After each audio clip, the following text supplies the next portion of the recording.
From his Central Texas Command Center, deep behind enemy lines, the information war continues. It's Alex Jones and the GCN Radio Network. Let's go to as many calls as we can in this short segment ahead of Anthony Gucciardi and David Knight joining us in studio. Ray in California, you're on the air. Thanks for calling. Can you hear me? Sure can, brother. I just had a suggestion for the listening audience. I started tithing for open source projects, alternatives for like YouTube and Skype and things like that. And I found out that it's pretty easy to run a lot of the user-friendly OSs for Linux. If you just go to Craigslist and post under gigs that you want someone to help you with some specific project, it's a pretty great solution for getting everything from the torrents services set up. That's right. Some of the best tech help you can get is from the great open source community that wants to work together. You can really do some amazing things. I've seen our crew, my IT people, not be able to, figure something out with establishment companies. They just go to the web and talk to folks out there, the great crew we have, and they help innovate and come up with solutions. And also, I have a suggestion for your show, kind of open, two suggestions. I think you're on Twitter and Facebook. Maybe you should also link your Twitter account with the hashtags to Diaspora, that open source alternative where they kill women. I agree. We should be on all those platforms. Listeners, do it for us. Set us up. Create fan pages on everything. Don't wait for our permission. I've got more fires I can put out. We need your help. I'm busier than a one-legged man in an ass-kicking contest. Thank you for the call. JJ in Texas, you're on the air. Welcome. Okay, he's gone. Let's take another caller. Let's talk to Ray in California. You're on the air, Ray. Hello? Yes, sir. Alex? Yes. Okay, there's a little echo on here. I wanted to know, first of all, I got a couple of points here. So everybody knows the Talos system is the standard talk radio system. When we go to you, you'll hear a psh, so that's what you heard. Go ahead. Okay, first of all, last week I talked to you and Steve Quayle was on the air. Yes, go ahead. And I brought up the point where I thought maybe we were beyond the revelation. And he stated that no, we were not, and that the BP oil spill and the Fukushima Daiichi incident were intentionally done. And then he went into a little bit about Montana. What I wanted to state is that the Pacific Ocean in and of itself, I believe, is more than one-third of the waters. And I believe that the one-third of the waters destroyed is after a nuclear holocaust occurs. All right, I hear you, and I appreciate your call. Will in Virginia, you're on the air. Hello? Yep. Hi, I'm Will from Richmond, Virginia. I just wanted to say that Tommy Loren from the One American News Network, last night I was up at like 1:30. I just woke up. And she was saying that the Spanish government was put out a statement saying they were worried about the ISIS now creating a bioweapon of Ebola, as if they would have the capabilities to do that. Yeah, that was in the AP last week that they're saying ISIS created. Look, ISIS is a real terror group, but they're funded by Western governments. But they don't need to fund ISIS to go get Ebola as suicide martyrs and come over here, because our own government brings in the Ebola patients and lets them tramps all over the place. That's the point we're making, is they're all hyping up Ebola being brought in by terrorists. What about being brought in by these open borders and these airplanes allowed to fly in? Yeah, it's incredible. They're not doing their thing. It is, Will. Great point. Maria in North Carolina, last caller. Go ahead, Maria. Hi, Alex. My question is about the number of doctors and nurses that are involved in the health care of the Ebola patients here. We know that they're asking for quarantine for the other people, but what happens to the doctors and nurses that are actually treating the Ebola patients here? Where do they go after work? What are the protocols, if any, that are imposed upon them? There aren't. And that's what I'm saying, is that normally they would do this. Why are they saying it's a non-issue? I don't know, Maria. We'll talk about it more tomorrow, 11 a.m. to 2 p.m. Central. In fact, we're going to talk about it in the next segment with Anthony Gucciardi on the Ebola subject and a lot of other known things we know the globalists are doing to poison the food and water supply. We'll talk election with David Knight as well. God bless you all. Infowars.com. Tell your friends and family. Tune in. The Experts are clear. Sunlight, purified water, healthy non-GMO food, and having a good attitude is essential to a healthy immune system. But I go further with Super Nascent Iodine X2 from InfoWarsLife.com. 50% stronger than our original and revolutionary Nascent Iodine formula, coming from a deep earth crystal source that no other supplier has. Most other forms of iodine come from seaweed in areas plagued by Fukushima and other contaminants. Not our iodine. It comes from over 200 million year old crystal salt deposits and is tested and proven to be completely pure. Visit InfoWarsLife.com today. See the informational videos. Read the information they're compiled. And for a limited time, when you use promo code NOW at checkout, you get an additional 5% off the entire family of InfoWarsLife.com products. Secure your Survival Shield X2 today at InfoWarsLife.com or call toll-free 888-253-3139. We've got it. This transmission is coming to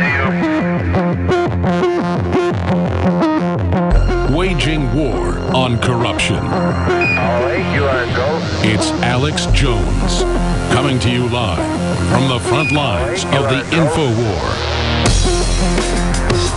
We see the Well, one NASA rocket blew up early last week, and then on Friday, Virgin Atlantic's space plane You've got it. came down to ground, dropping like a rock. One of the pilots killed, the other parachuting out.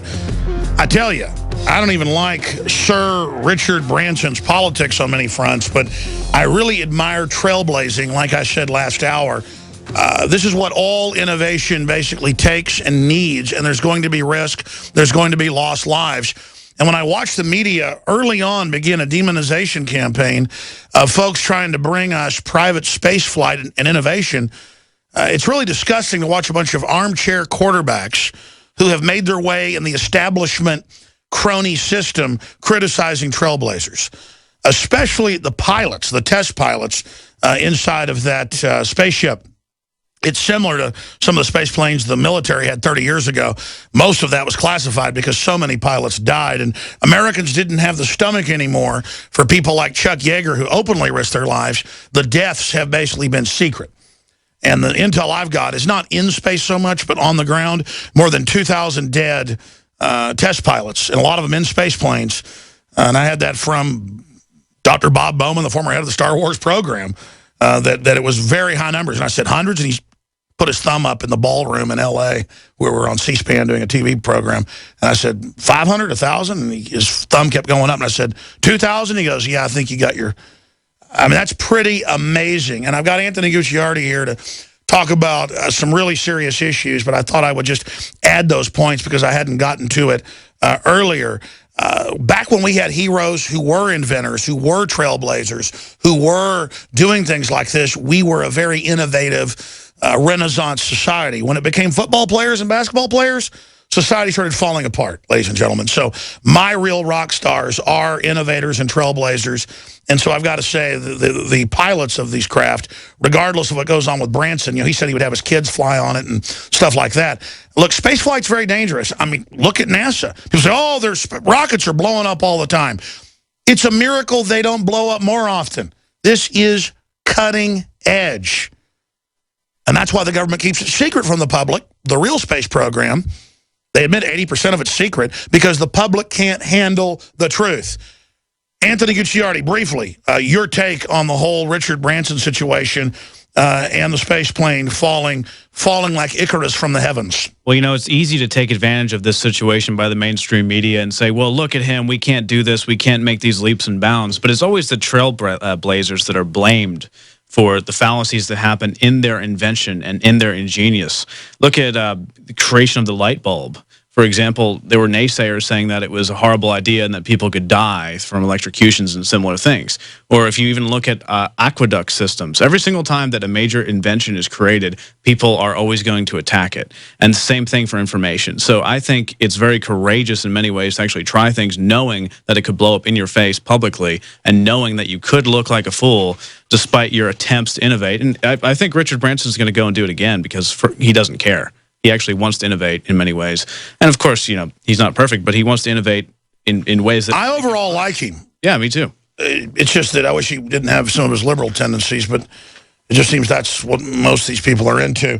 Speaking of innovation, Leanne McAdoo had a piece on Friday that was just shocking. The majority of people she talked to on the hike and bike trail on the pedestrian bridge in downtown Austin, Texas, where this broadcast originates from, agreed with basically banning humans in cars, saying it's safer to have robots drive. Who runs the robots? Who programs the system? It's like the smart meters have been caught in California and Texas, gouging people and surveilling on all your other wireless activity and selling it through the power company to private interest. This is ubiquitous. I'm all into technology. I've been a trailblazer in alternative media using alternative systems. So I'm all about innovation. But Time Magazine 2 weeks ago, I've harped on this a lot, had this headline article, "It's time to ban humans driving cars," and it endorses, well, here's the headline, "Roughly 10 years from now, we will see the end of human driving, a seminal moment of the first half of the 21st century. And we went out and talked to Austin. It's like, yeah, ban humans in cars. It's for the earth. Don't you understand? It's about building a planet with technology where we're not even part of it or part of the future. Then enters the globalist paradigm, eugenics. So the reason I invited you into this segment and the next, then David Knight's coming up, and I want you to join us with him and talk about the election, Anthony, is the fact that when you look at this, they are building a planet where the majority of us won't even be alive. So I wanted to go over 3 or 4 examples from even mainstream news that you've got there in front of you of where they are targeting us with things that are killing us, as the fluoride, as the BPH, as the glyphosates hit us, cancer, diabetes, every other disease is skyrocketing. Instead of people asking for donations at every store I go to for cancer research and then telling me I'm a bad person because I don't give them money, I'd give money if they were doing fundraising to start an investigation of why it was skyrocketing. Find out why it's skyrocketing. Sure, try to find a cure, but knowing what's causing it is the issue, and then stopping that. Anthony Gucciardi, tell us what's coming up. We're going to talk about the 3 ways, the 3 proofs that time and time again, peer-reviewed research, mainstream media admits the government is pushing things on us that are making us stupid, making us infertile, and actually killing us, downright killing us. We're going to talk about the studies, and we're going to say, why is this happening, and correlate that to the Ebola issue right now and other things going on, and outline how you can protect yourself against all of it. That's right, because we have these Ebola headlines from Infowars.com back on Friday. CDC to purchase body bags in anticipation of more Ebola deaths. That's an Infowars.com article right off the Fed BizOps website. DrudgeReport.com picked that up. Here's another one. Government agencies scramble to purchase hazmat suits, more than 1 million. And our inside source said 250,000 of those are being sent to Dallas, where they think Ebola could be spreading. And I've been saying it. Obama's waiting till after the election, Anthony. Till after next Tuesday, just a couple days from now. They're waiting to then announce, and I don't think it's going to be a huge pandemic or something, but clearly we've got the confirmed reports from medical doctors we know on and off record saying they're disappearing people who have Ebola-like symptoms. How bad do you think it really is? I know it's bad because not only have the doctors told us those things, but I see the mainstream media downplaying the Ebola epidemic. When they were freaking out about it in the beginning for many good reasons, or they were overhyping it, but now you even go to CNN and it's like not a big deal. Drudge is the only one really, really pushing this with some of the articles we've written, and the only one actually saying, hey, this is still an issue, releasing people after less than 21 days quarantine, not even quarantine. All the other countries ban the flights coming in. Even in Africa. Or restrict them, but then we're bad to say maybe we should look at that. And then Obama comes out last Thursday and says, oh, I think you'll see some more Ebola cases. Get ready for that. He's getting people ready. Spanish officials are saying ISIS is going to use Ebola to create outbreaks throughout the world in the United States. No one cares. No, it's not ISIS. I mean, maybe they will. No, it's not ISIS. We know it's this doctor who knew he was sick and lied to the cops in New York and went on the subway and restaurants. Oh, yeah. And what do you think? They're arrogant about it. Something, and then this nurse refusing and running around in Maine. What's going on? Well, the whole thing is, you really, that's the question. What is going on? Because we can't be surprised when Ebola outbreaks happen. That's it. We don't know exactly what's going on, folks, but we know there's a cover-up going on. Yes. And we know it's not logical to basically say publicly, the State Department, yeah, come on over from Liberia, Sierra Leone. We'll treat you. You know, if you have Ebola, we'll send you to the best hospitals in the world in the United States. You don't have to pay for it. Just like the illegals, just come on over. If you have Ebola, this is the place to be. This is how you bring America down. You get the globalists in, you open the borders. We're going to cover with David Knight coming up. he has articles, mainstream news out of Chicago,